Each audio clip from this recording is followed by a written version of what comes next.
Hello, and thanks for joining me for the first installment of Maya's Messages.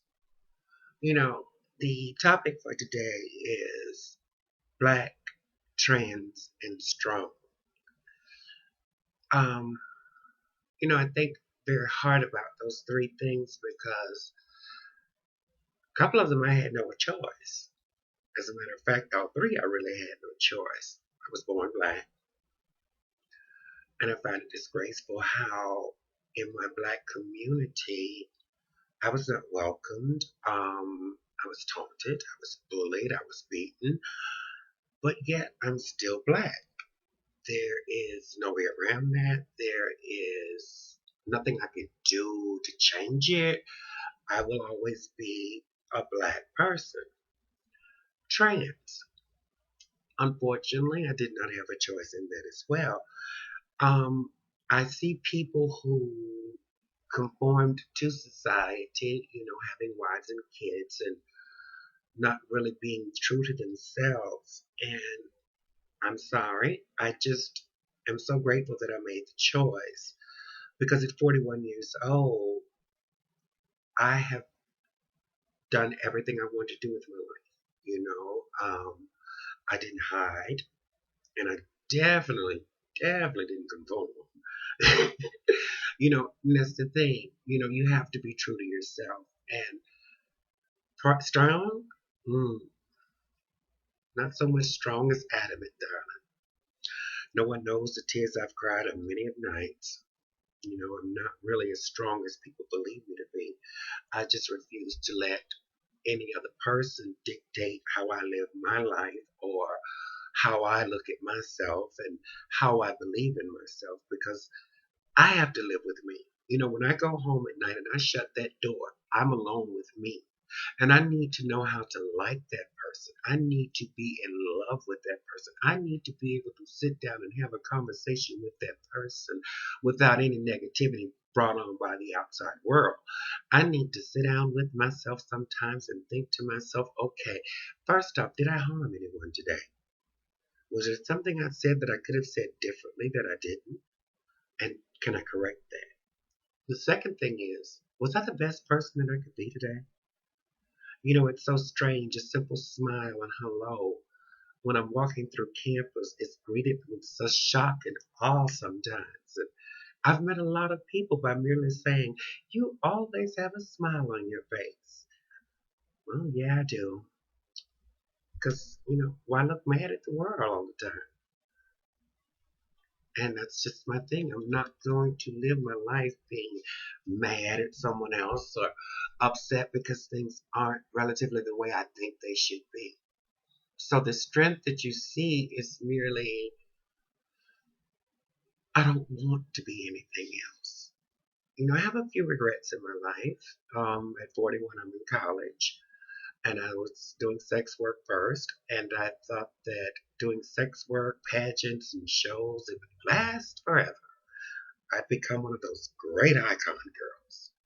Well, that didn't happen, and then I thought, oh, I'll marry money. Tried that. Really didn't work for me. Because I have my own standards of what it takes to make a relationship work, and one of them is being there, you know.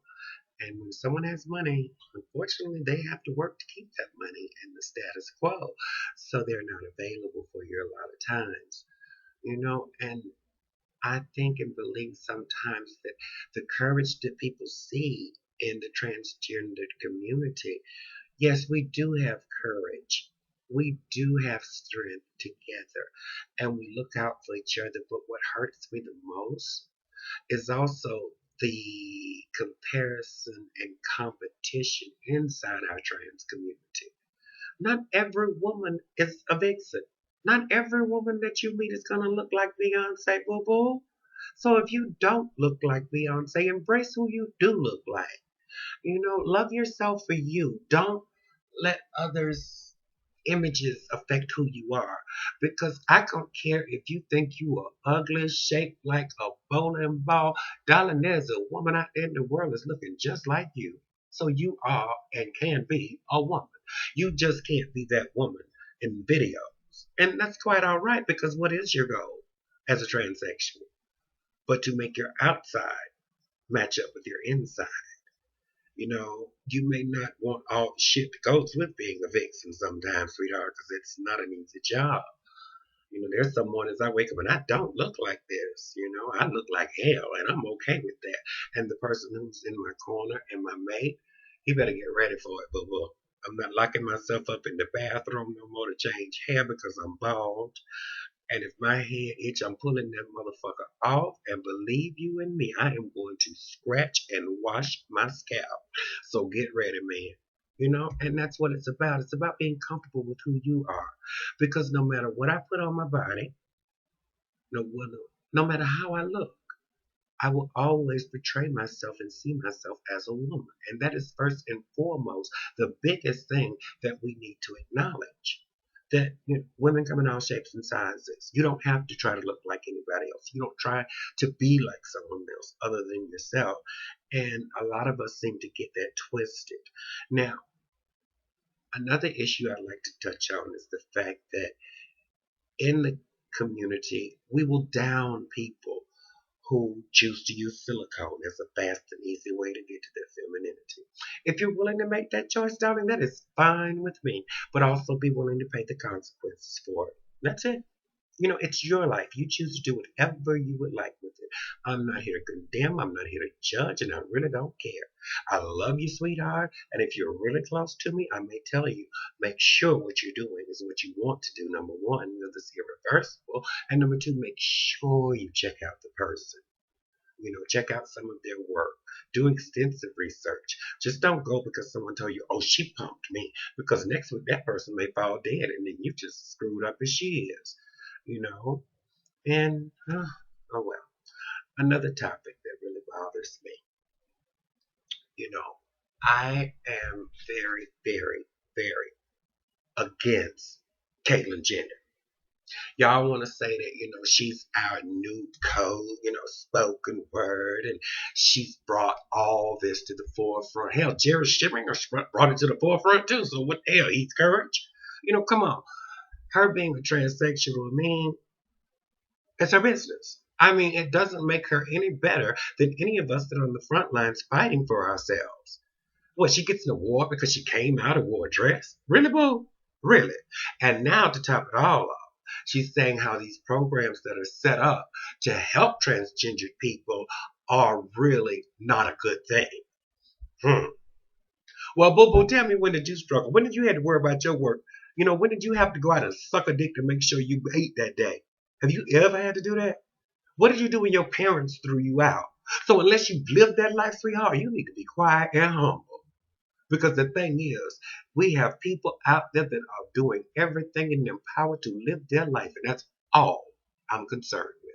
If you need the help, and I'm a taxpayer, boo-boo, get your help. Go down there, sign them papers, tell them people all your business. Because it's no shame. There's no shame in helping yourself when you're not able to. And nobody can deny you that, darling. Nobody. So don't listen to the weird people about what you should and should not get and what you should and should not be doing, because boo boo, it's none of their business. And I thank you for joining me for the first installment of Maya's Messages, and I look forward to sharing some thoughts with you in the future.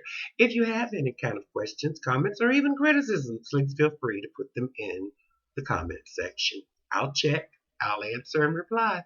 Thank you. Have a great day. Mwah.